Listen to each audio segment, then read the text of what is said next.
ರಾಜ್ಯಾದ್ಯಂತ ಮುಡಾ ಹಗರಣ ಭಾರೀ ಕೋಲಾಹಲವನ್ನೇ ಸೃಷ್ಟಿ ಮಾಡಿದೆ. ಮುಡಾ ಹಗರಣ ವಿಚಾರದಲ್ಲಿ ಮಹತ್ತರ ಬೆಳವಣಿಗೆಯೊಂದು ನಡೆದಿದೆ. ಮುಡಾ ಕ್ವೀನ್ಗೆ ಸಿಎಂ ಸಿದ್ದರಾಮಯ್ಯ ಮೊದಲ ಹೆಜ್ಜೆ ಇಟ್ಟಿದ್ದು ರಾತ್ರೋರಾತ್ರಿ ಬರೋಬ್ಬರಿ 48 ಸೈಟ್ಗಳು ರದ್ದಾಗಿದೆ. ನಿಯಮ ಮೀರಿ ಬೆಲೆ ಬಾಳುವ ಸೈಟ್ಗಳನ್ನು ಕೇವಲ 5 ರಿಂದ 6 ಲಕ್ಷಕ್ಕೆ ಹಂಚಿಕೆ ಮಾಡಿದ್ದ ದಿನೇಶ್ ಕುಮಾರ್ ಸದ್ಯ ನಗರಾಭಿವೃದ್ಧಿ ಪ್ರಾಧಿಕಾರದ ಆಯುಕ್ತ ರಘುನಂದನ್ ಸೈಟ್ ವಾಪಸ್ ಪಡೆಯುವಂತೆ ಆದೇಶ ಹೊರಡಿಸಿದ್ದಾರೆ. ಸದ್ಯ ಈ ಬಗ್ಗೆ ರಿಪಬ್ಲಿಕ್ ಕನ್ನಡಗೆ ಮುಡಾ ಆಯುಕ್ತರು ಬರೆದಿರುವ ಪತ್ರ ಲಭ್ಯವಾಗಿದೆ.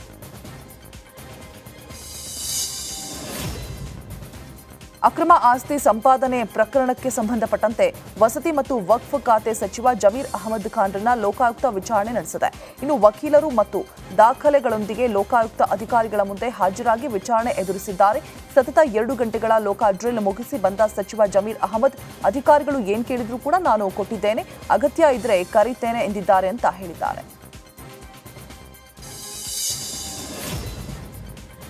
ಬಿಎಸ್ ಯಡಿಯೂರಪ್ಪ ವಿರುದ್ಧ ಪ್ರಾಸಿಕ್ಯೂಷನ್ ಅಸ್ತ್ರ ಪ್ರಯೋಗಕ್ಕೆ ಕಾಂಗ್ರೆಸ್ ಪ್ಲಾನ್ ಮಾಡಿದೆ. ರಾಜ್ಯಪಾಲರ ಅಂಗಳದಲ್ಲಿ ಯಡಿಯೂರಪ್ಪರ ಭವಿಷ್ಯವಿದ್ದು ತನಿಖೆಗೆ ಅನುಮತಿ ನೀಡುವಂತೆ ಸರ್ಕಾರ ಶಿಫಾರಸನ್ನು ಮಾಡಿದೆ. ಪ್ರಾಸಿಕ್ಯೂಷನ್ಗೆ ಅನುಮತಿ ನೀಡುವಂತೆ ರಾಜ್ಯ ಸರ್ಕಾರ ಮನವಿ ಮಾಡಿದ್ದು, ರಾಜ್ಯಪಾಲ ಥಾವರ್ ಚಂದ್ ಗೆಹ್ಲೋಟ್ ಪ್ರಾಸಿಕ್ಯೂಷನ್ಗೆ ಅನುಮತಿ ನೀಡ್ತಾರಾ ಅನ್ನೋದೇ ಯಕ್ಷ ಪ್ರಶ್ನೆಯಾಗಿದೆ.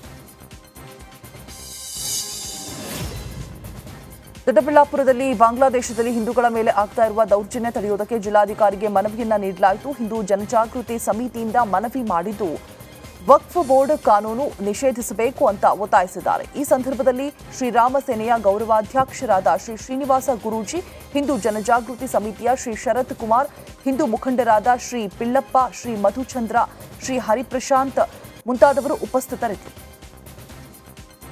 ನಮ್ಮ ರೈತರ ಹಿಂದೂಗಳ ಜಾಗವನ್ನು ಅತಿಕ್ರಮಣ ಮಾಡ್ತಾ ಇರೋದನ್ನು ಖಂಡಿಸಿ ಇವತ್ತು ನಾವು ಬೆಂಗಳೂರು ಗ್ರಾಮಾಂತರ ಜಿಲ್ಲೆಯ ಜಿಲ್ಲಾಧಿಕಾರಿಗಳಿಗೆ ಮನವಿಯನ್ನು ಹಿಂದೂ ಜನಜಾಗೃತಿ ಸಮಿತಿ ಹಾಗೂ ಸಮಸ್ತ ಹಿಂದೂ ಸಂಘಟನೆಗಳು ಇವತ್ತು ನಾವು ಸೇರಿ ಜಿಲ್ಲಾಧಿಕಾರಿಗಳ ಮೂಲಕ ಕೇಂದ್ರ ಗೃಹ ಸಚಿವರಿಗೆ ಹಾಗೂ ಮಾನ್ಯ ಪ್ರಧಾನಮಂತ್ರಿಗಳಿಗೆ ಇವತ್ತು ಮನವಿಯನ್ನು ನೀಡಿದ್ದೇವೆ.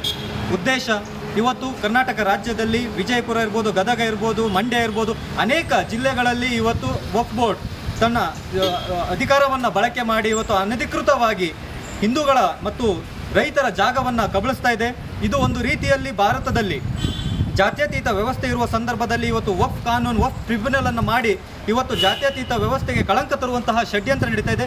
ಇದಕ್ಕಲ್ಲದೆ ಕರ್ನಾಟಕ ರಾಜ್ಯದಲ್ಲಿ ಇವತ್ತು ಮಾನ್ಯ ವಕ್ಫ್ ಬೋರ್ಡಿನ ಸಚಿವರು ಇರ್ಬೋದು ಅಥವಾ ಸರ್ಕಾರ ಇರ್ಬೋದು, ಇವತ್ತು ಈ ಒಂದು ವಕ್ಫ್ ಬೋರ್ಡಿಗೆ ಪ್ರಚೋದನೆ ಕೊಡ್ತಿರುವಂಥದ್ದು ಸಹ ಇವತ್ತು ನಾವು ಇದನ್ನು ಖಂಡಿಸ್ತೇವೆ. ಅಲ್ಲದೆ ಮುಂಬರುವ ದಿನಗಳಲ್ಲಿ ಈ ವಕ್ಫ್ ಬೋರ್ಡ್ ಏನು ಕಾನೂನನ್ನು ಇವತ್ತು ಕೇಂದ್ರ ಸರ್ಕಾರ ನೀಡಿತ್ತು 1995ರಲ್ಲಿರ್ಬೋದು, 2013ರಲ್ಲಿರ್ಬೋದು, ಈ ಕಾನೂನುಗಳನ್ನು ಹಿಂಪಡಿಬೇಕು. ಅಲ್ಲದೆ ಇವತ್ತು ಯಾರೆಲ್ಲ ಈ ವಕ್ಫ್ ಬೋರ್ಡಿನ ಅಧಿಕಾರವನ್ನು ಬಳಸಿ ರೈತರ ಜಾಗಗಳಲ್ಲಿ, ಪಹಣಿಗಳಲ್ಲಿ ವಕ್ಫ್ ಹಗರಣದ ವಿಚಾರವಾಗಿ ಬಸವನಗೌಡ ಯತ್ನಾಳ್ ಟೀಮ್ ದೆಹಲಿಯಲ್ಲಿ ಜಗದಾಂಬಿಕಾ ಪಾಲ್ರನ್ನ ಭೇಟಿ ಮಾಡಿದ್ದಾರೆ. ವಕ್ಫ್ ಹಗರಣಕ್ಕೆ ಸಂಬಂಧಪಟ್ಟಂತೆ ದಾಖಲಾತಿಗಳನ್ನು ಕೊಟ್ಟು ಜಮೀರ್ ಅಹಮದ್ ವಿರುದ್ಧ ಜೆಪಿಸಿ ಅಧ್ಯಕ್ಷರಿಗೆ ದೂರನ್ನು ನೀಡಿದ್ದಾರೆ. ಇನ್ನು ಮಲ್ಲಿಕಾರ್ಜುನ ಖರ್ಗೆ, ರೋಷನ್ ಬೇಗ್, ಜಮೀರ್ ಇತರ ರಾಜ್ಯ ಕಾಂಗ್ರೆಸ್ ನಾಯಕರ ವಿರುದ್ಧ ದಾಖಲಾತಿ ನೀಡಿ ಯತ್ನಾಳ್ ಟೀಮ್ ಗುಡುಗಿದೆ.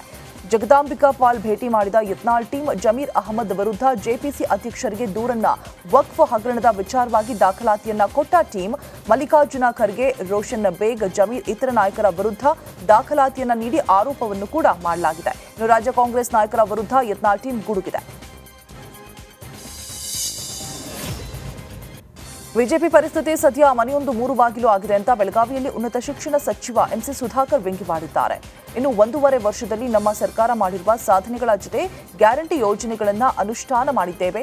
ನಮ್ಮ ಸರ್ಕಾರ ಹಲವಾರು ಅಭಿವೃದ್ಧಿ ಕೆಲಸಗಳನ್ನು ಕೈಗೆತ್ತಿಕೊಂಡಿದೆ. ವಿರೋಧ ಪಕ್ಷಗಳು ವಿನಾಕಾರಣ ಅಭಿವೃದ್ಧಿಗೆ ದುಡ್ಡಿಲ್ಲ ಅಂತಾರೆ. ನಿರಂತರ ನಮ್ಮ ಕಾರ್ಯಕ್ರಮಗಳ ಜೊತೆಗೆ ನಮ್ಮ ಬಜೆಟ್ ಗಾತ್ರ 3,71,000 ಕೋಟಿ ಇದೆ. ಹೆಚ್ಚುವರಿಯಾಗಿ ಗ್ಯಾರಂಟಿಗೆ ಹೆಚ್ಚಿನ ಹಣ ನೀಡ್ತಾ ಇದ್ದೇವೆ.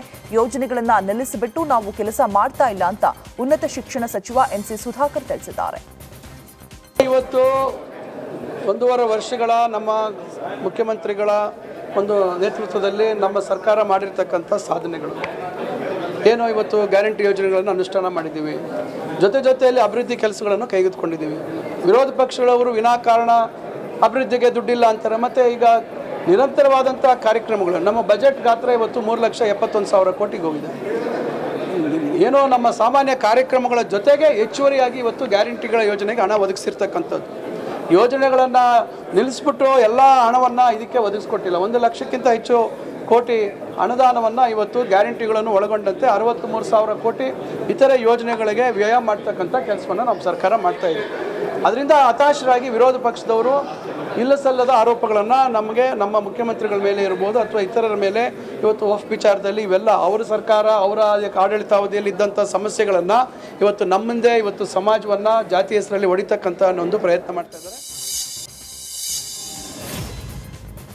ರೇಣುಕಾಸ್ವಾಮಿ ಕೊಲೆ ಕೇಸ್ನ ಆರೋಪಿ ಪವಿತ್ರ ಜಾಮೀನಿಗಾಗಿ ಜಾತಕ ಪಕ್ಷಿಯಂತೆ ಕಾಯ್ತಾ ಇದ್ದಾರೆ. ಹಿಂಗಾದ್ರೂ ಮಾಡಿ ರಿಲೀಸ್ ಆಗಬೇಕು ಅಂತ ಪವಿತ್ರ ಗೌಡ ಹವಣಿಸ್ತಾ ಇದ್ದಾರೆ. ನಿನ್ನೆ ಹೈಕೋರ್ಟ್ನಲ್ಲಿ ಪವಿತ್ರ ಪರ ವಕೀಲ ಟಾಮಿ ಸೆಬಸ್ಟಿಯನ್ ಪ್ರಬಲ ವಾದ ಮಂಡಿಸಿದ್ದಾರೆ.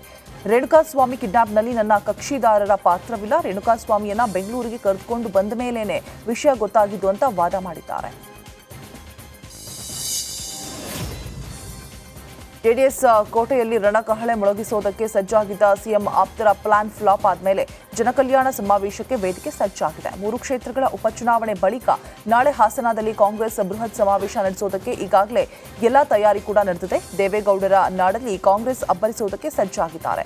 ಇದು ಸಿಎಂ ಸಿದ್ದರಾಮಯ್ಯಗೆ ಖುಷಿಯ ಸುದ್ದಿ ಒಂದೆಡೆಯಾದರೆ ಇನ್ನೊಂದೆಡೆ ಸಂಕಷ್ಟ ಕೂಡ ಎದುರಾಗಿದೆ.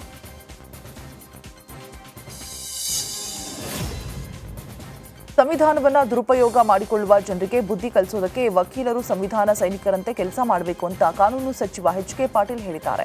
ಚಿತ್ರದುರ್ಗ ವಕೀಲರ ಸಂಘದಿಂದ ನಗರದ ತರಾಸು ಮಂದಿರದಲ್ಲಿ ವಕೀಲರ ದಿನಾಚರಣೆ ಹಾಗೂ 25ರಿಂದ 50 ವರ್ಷ ವಕೀಲಿ ವೃತ್ತಿ ಪೂರೈಸಿದವರಿಗೆ ಸನ್ಮಾನ ಕಾರ್ಯಕ್ರಮವನ್ನು ಹಮ್ಮಿಕೊಳ್ಳಲಾಗಿತ್ತು. ಈ ವೇಳೆ ಕಾರ್ಯಕ್ರಮ ಉದ್ಘಾಟಿಸಿ ಮಾತನಾಡಿದ ಸಚಿವ ಎಚ್.ಕೆ. ಪಾಟೀಲ್, ದೇಶದೊಳಗಿನ ಯಾವುದೇ ಸಮಸ್ಯೆಗೆ ಸಂವಿಧಾನವೇ ಅತ್ಯುತ್ತಮ ಪರಿಹಾರ.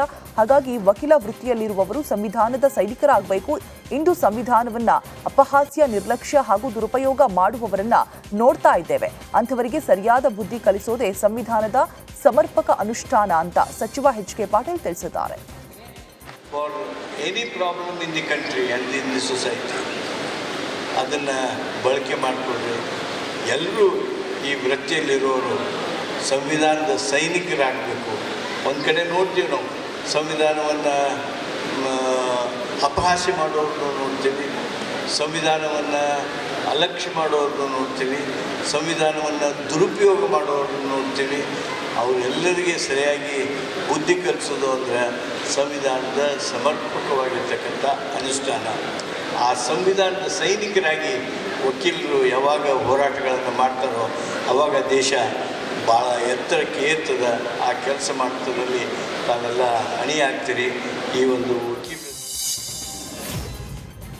ಬೆಂಗಳೂರು ಉತ್ತರ ತಾಲೂಕಿನ ಶಿವಕೋಟೆ ಗ್ರಾಮ ಪಂಚಾಯಿತಿ ಬಿಲ್ ಕಲೆಕ್ಟರ್ ಲೋಕಾಯುಕ್ತ ಬಲೆಗೆ ಬಿದ್ದಿದ್ದಾನೆ. ಬಿಲ್ ಕಲೆಕ್ಟರ್ ಪ್ರದೀಪ್ 13,000 ಲಂಚ ಪಡೆಯುವ ವೇಳೆ ರೆಡ್ ಹ್ಯಾಂಡ್ ಆಗಿ ಲೋಕ ಬಲೆಗೆ ಸಿಕ್ಕಿಬಿದ್ದಿದ್ದಾರೆ.